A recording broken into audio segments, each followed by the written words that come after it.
नाम है आपका? विवेक गुप्ता। विवेक गुप्ता जी क्या करते हैं? मैं अध्यक्ष हूँ भारतीय उद्योग व्यापार मंडल हमीरपुर से। अच्छा, व्यापार के बारे में तो फिर आपको बहुत जानकारी होगी। व्यापारी वर्ग खुश है नहीं है? व्यापारी वर्ग खुश है। किस मामले में खुश है? जीएसटी को लेकर कहीं ना कहीं एक पेच फंसा हुआ नजर आता है, अभी तक क्या चीजें क्लियर नहीं है? जीएसटी को लेकर बहुत सारी भ्रांतियां हैं व्यापारी को, उसको बहुत सारी चीजें क्लियर नहीं हो पा रही हैं। हमको कैसे रिटर्न जमा करना है, कैसे क्या करना है, इसके लिए समय समय में मीटिंग कराई जाती है। अभी भी हम लोगों ने परसों एक कैंप लगवाया था। कैंप लगवा के जो भी समस्याएं आती है उनको दूर करा दिया जाता है। तो व्यापारी को अभी जो भी समस्या जीएसटी में आती है उसको जीएसटी जो इनकम टैक्स कमिश्नर है उनको बुला लिया जाता है, या जो उनको जीएसटी विभाग के लोगों को बुलाकर उनकी समस्याओं को। इसके अलावा क्या समस्या आपके सामने लेकर आते हैं व्यापारी वर्ग? व्यापारी वर्ग की समस्या होती है कि हमारा रजिस्ट्रेशन नहीं हो रहा है, उसका रजिस्ट्रेशन करा दिया जाए। और जो फॉर्म 18 और 19 में जो प्रॉब्लम आती है उसको लेकर व्यापारी वर्ग को काफी समस्याएं आती है। तो उसको लेकर उनको जो भी समस्याएं आती है उनकी मीटिंग करा दी जाती है, मीटिंग करा के निकाल दिया जाता है। पहले ऐसा था कि व्यापारी वर्ग बहुत डरा रहता था, पैसे निकाल के अगर आ रहे हैं बैंक से या कहीं जमा करने जा रहे हैं लूट हो सकती थी, वो माहौल कम हुआ है? बिल्कुल कम हुआ है, बिल्कुल डर खत्म हुआ है, बिल्कुल डर खत्म हुआ है। क्या लगता है ये सरकार कैसा काम कर रही है? 9.5 साल होने को हैं, अब ऐसे बहुत लगता है कि हैट्रिक करेंगे योगी जी, लेकिन समस्याएं हैं या नहीं? समस्याएं इस सरकार ने जहां तक कि ये जो आपराधिक गतिविधियों में काफी रोक लगाई हुई है और जो राजस्व से संबंधित जो वाद होते थे उन पे इनका निस्तारण शीघ्र हो रहा है। किस तरह के मामले हैं? गुंडागर्दी बढ़ी है, घटी है, क्या देखते हैं आप लोग? देखिए, क्षेत्र के ऊपर निर्भर करता है कि किस क्षेत्र से आप आते हो, किस क्षेत्र में अपराध है, किस क्षेत्र में नहीं। जैसे यहाँ पे हमीरपुर जनपद में, जैसे हमारा हमीरपुर मुख्यालय, यहाँ पर बहुत शांत वातावरण है। बुंदेलखंड में भू माफिया बहुत एक्टिव थे। ये तो शुरू से रहा है और अभी भी है, लेकिन इस सरकार में मुझे लगता है कि कुछ भू माफिया ज्यादा आ गए हैं। अच्छा, भाजपा गोद में बैठ गए तो भू माफिया है। अच्छा। कार्रवाई हुई, भाजपा गोद में बैठ गया तो बस उनका। ऐसा ही है क्या? नहीं, ऐसा कुछ ऐसा बिल्कुल नहीं है।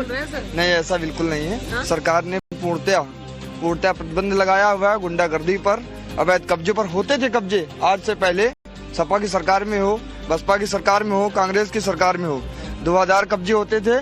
खाली प्लाट हमारा नारा था।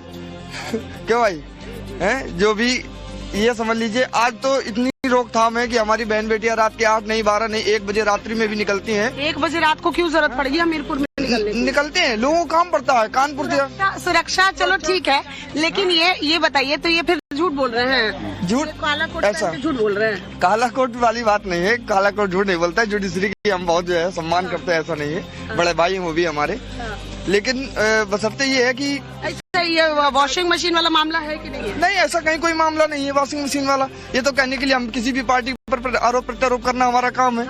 अब वो उनका विचारधारा अलग है, हमारी विचारधारा अलग है। तो हम कहते हैं कि सपा में जाने के बाद लोग वॉशिंग मशीन में धुल जाते हैं, कांग्रेस में जाने के बाद वॉशिंग मशीन में धुल जाते हैं, और ऐसा हुआ है। अच्छा, ऐसा हुआ है? ऐसा हुआ है। हम लोग तो मांग कर रहे हैं NH 34 में डिवाइडर हो, रोड का चौड़ीकरण हो, लेकिन इसकी सुनवाई तो उसके लिए सरकार ने हमें ग्रीन हाईवे दिया हुआ है। सरकार ने ग्रीन हाईवे पास किया है। 10 साल बाद बनेगा कि 20 साल बनेगा? अभी ग्रीन हाईवे पास किया हुआ है सरकार ने। वर्ष में कम से कम 800 मौतें हो रही हैं, कम से कम 800 मौतें हो रही हैं। कम से कम हजारों घर यहाँ प्रभावित हुए, पूरे घर उजड़ गए हैं, घर पे के चिराग खत्म हो गए हैं। आवश्यकता आज इस रोड को चौड़ा कर इसमें डिवाइडर बनाने की है। आपने भी देखा होगा कानपुर कबरई हाईवे के लिए ग्रीन हाईवे है। अब जब ग्रीन हाईवे कानपुर कबरई है तो जितने भी वाहन हैं वो बड़े लोडेड वाहन सब उसी से जाएंगे। छोटे वाहन छोटे जी बिल्कुल उसी से ही जाएंगे। देखिए, ग्रीन हाईवे केवल इसीलिए, हाईवे जितने भी हैं बड़े वाहनों के लिए बने, पैरेलल बराबर बनाया गया है। 10 साल होने जा रहे हैं।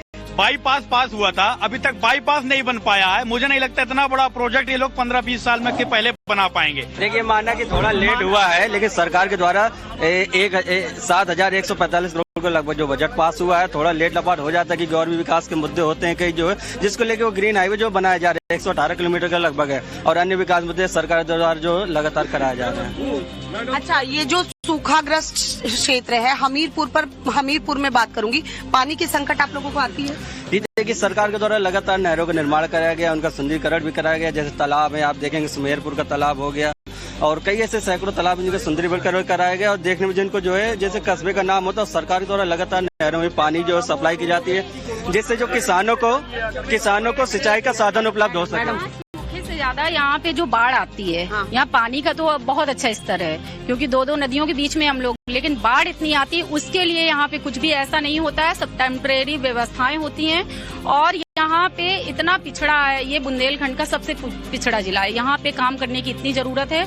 हम लोगों को भी अगर समाज हित में निकलना पड़ा है ना, तो सिर्फ इसी वजह से, क्योंकि समाज की पीड़ाएं हमें दिख रही है। महिला सुरक्षा को लेकर बात करूंगी, महिला सुरक्षा पे काम हुआ है? हाँ, महिला सुरक्षा पे तो काम हुआ है, इसके लिए तो मैं फिर भी बोलूंगी।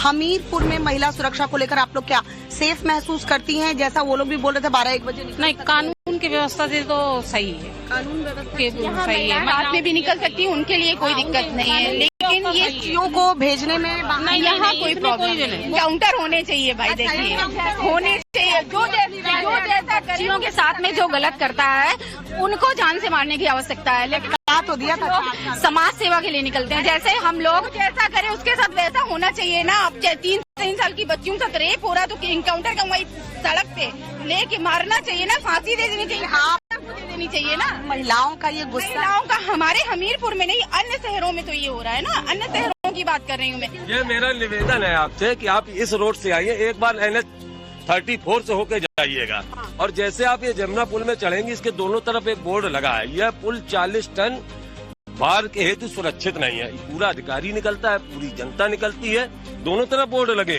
इस रोड में NH-34 की जो बात कर रहे हैं हमारे बड़े भैया, रुक जाओ, पुल की भी बात बता रहे हैं। जब ये बना था, सपा सरकार में बना था, 4 लाइन रोड थी, 4 लाइन को 2 लाइन कर दिया और 4 लाइन कर दिया उरई वाले रोड को, जिसकी जरूरत नहीं थी हमारे यहाँ।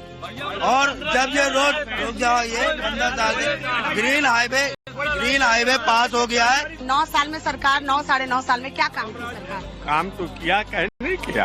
ये सब बोल रहे हैं कोई काम ही नहीं हुआ। अब वो यहाँ पक्ष और विपक्ष नहीं होना चाहिए, जो काम हो रहा है उसको देखना चाहिए, है ना? जो काम हो रहा है उसको देखना चाहिए। देहातों में देखिए, विधायक से या शासन से रोड बन रहे हैं, कहीं सब काम हो रहा है, स्कूल खुल रहे हैं, अभी वहाँ कहाँ पे इंटर कॉलेज खुला है, भी विधायक जी लाए हैं हमारे मनोज जी, तो काम तो हो रहा है। अब इतना बड़ा क्षेत्र है, कहाँ से गुंडागर्दी कम हुई है? गुंडा, ये तमाम मुद्दे आए, एक मुद्दा हमारे क्षेत्र का और है, जो यहाँ के लोग हैं, आम जनमानस है, वो पलायन कर रहा है। तब की पूर्व सरकारों में भी, वर्तमान सरकारों में भी हमारे क्षेत्र सुमेरपुर में उद्योगों को बढ़ावा दिया गया। पूर्व सरकारों में वो स्थापित किए गए, इस सरकार में उद्योगों को बढ़ावा दिया गया, लेकिन क्या कारण है कि यहाँ से लोगों का पलायन आज भी जारी है। योगी बाबा ने जो प्रदेश में काम किया है, बहुत अच्छा कार्य किया है। गुंडा राज खत्म कर दिया है, गुंडे रोडों में कहाँ चल रहा है, हमें तो नहीं दिख रहा है। योगी बाबा, अरे बिल्कुल गुंडा राज खत्म हो गया। हमीरपुर को आप कब से देख रहे हैं? बचपन से देख रहा हूँ। बचपन आपका यहीं बीता है, बचपन से लेकर अभी तक हमीरपुर की जर्नी को आप कैसे बताएंगे? हमीरपुर की जर्नी आपको क्या वजह है, हमीरपुर में जो आज से 2017 के पहले का और 2017 के बाद के हमीरपुर में बहुत परिवर्तन है। कैसा परिवर्तन? जो 2017 के पहले अपराध होते थे, आज अपराध पर अंकुश है। उत्तर प्रदेश की सरकार, आप कह रहे हैं अपराध पर अंकुश है, यहाँ बोल रही है मैडम। मैं पूरी मेरी वहाँ अपराध पर अंकुश है। अगर प्रशासन ने किसी प्रकार का कोई कांड किया और उसके खिलाफ FIR हुई, उस पर माननीय भारतीय जनता पार्टी के जिला अध्यक्ष सुनील पाठक जी, उसमें उन्होंने FIR भी कराई थी, उस आंदोलन में शामिल भी हुए थे।